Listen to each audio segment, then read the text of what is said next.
Corona सिर्फ एक महामारी नहीं थी, बल्कि ये हमारी स्वास्थ्य व्यवस्था का लिटमस टेस्ट भी थी।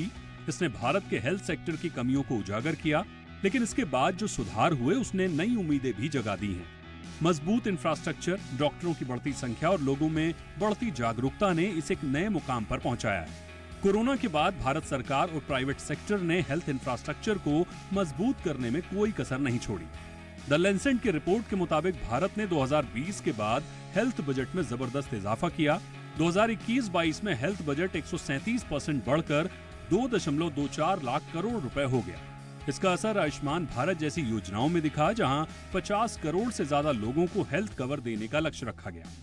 सरकार ने गांव-गांव तक स्वास्थ्य सेवाएं पहुंचाने के लिए बड़े कदम उठाए हैं। 2020 से 2025 के बीच 1.5 lakh health and wellness centres खोलने का लक्ष्य रखा गया है। मार्च 2025 तक इनमें से करीब 1.3 लाख सेंटर्स काम करना शुरू कर चुके हैं। WHO की रिपोर्ट के मुताबिक भारत के हेल्थ इंफ्रास्ट्रक्चर में अच्छे सुधार हुए हैं।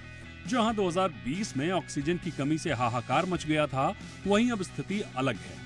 देश भर में ऑक्सीजन प्लांट्स की संख्या 3 गुना बढ़ी है और वेंटिलेटर्स की उपलब्धता पहले से ज्यादा है। कोरोना के दौरान डॉक्टरों की कमी सबसे बड़ी समस्या थी, लेकिन सरकार ने मेडिकल एजुकेशन में निवेश बढ़ाकर इस कमी को दूर करने की कोशिश की। नवंबर 2024 में केंद्रीय स्वास्थ्य मंत्री JP नड्डा ने लोकसभा में बताया था कि देश में डॉक्टर्स की जनसंख्या अनुपात 1:811 है। इसका मतलब है कि 1000 लोगों पर लगभग 1.23 डॉक्टर उपलब्ध हैं, जो विश्व स्वास्थ्य संगठन के मानक 1:1000 से बेहतर है। कोरोना के बाद मेडिकल एजुकेशन पर भी खास ध्यान दिया गया। 2020 से 2025 के बीच मेडिकल कॉलेजों की संख्या 387 से बढ़कर 780 से ज्यादा हो गई। अब हर साल 1 लाख से ज्यादा नए डॉक्टर्स तैयार हो रहे हैं। कोरोना ने लोगों को हेल्थ को प्राथमिकता देने का सबक दिया है। नेशनल फैमिली हेल्थ सर्वे के मुताबिक 2019 से 21 के दौरान 70% भारतीयों ने माना कि वे अब नियमित हेल्थ चेकअप को जरूरी समझते हैं, जबकि 2015-16 में ये आंकड़ा सिर्फ 45% था। भारत में दुनिया का सबसे बड़ा वैक्सीनेशन अभियान चलाया गया। अब तक 200 करोड़ से ज्यादा वैक्सीन डोज लगाई जा चुकी हैं। द गार्जियन की रिपोर्ट के मुताबिक 60% शहरी भारतीय अब हेल्थ इंश्योरेंस ले रहे हैं, जबकि 2020 से पहले ये आंकड़ा सिर्फ 25% था। कोरोना का डरावना दौर भले ही खत्म हो गया हो, लेकिन इसका असर आज भी लोगों में दिखाई दे रहा है। द लैंसेट की रिपोर्ट के मुताबिक 2023 तक 15% भारतीय लॉन्ग कोविड से जूझ रहे हैं।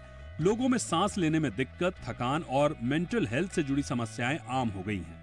2024 में Indian journal of medical research की रिपोर्ट के अनुसार 10% मरीजों में पोस्ट कोविड लक्षण अब भी देखे जा रहे हैं। कोरोना के बाद लोगों की इम्यूनिटी कमजोर हुई है, जिससे सर्दी, जुकाम और वायरल बीमारियां बढ़ गई हैं। एक्सपर्ट्स का सुझाव है कि सरकार को पोस्ट कोविड रिहैब सेंटर्स खोलने चाहिए। WHO की सलाह है कि हर जिले में कम से कम एक रिहैब सेंटर हो, जहां फिजियोथेरेपी और मेंटल हेल्थ सपोर्ट मिले। यूनिसेफ की रिपोर्ट के अनुसार भारत में अब भी 38% बच्चे कुपोषित हैं, इसलिए सस्ते और पौष्टिक खान पान को प्रमोट करना जरूरी है। भारत का हेल्थ सेक्टर कोरोना के बाद एक नई राह पर है, क्योंकि इस महामारी के बाद हेल्थ सेक्टर का इंफ्रास्ट्रक्चर मजबूत हुआ है, डॉक्टरों की संख्या बढ़ी है, इसके साथ ही लोगों में हेल्थ के प्रति जागरूकता भी बढ़ी है। ब्यूरो रिपोर्ट, जी मीडिया।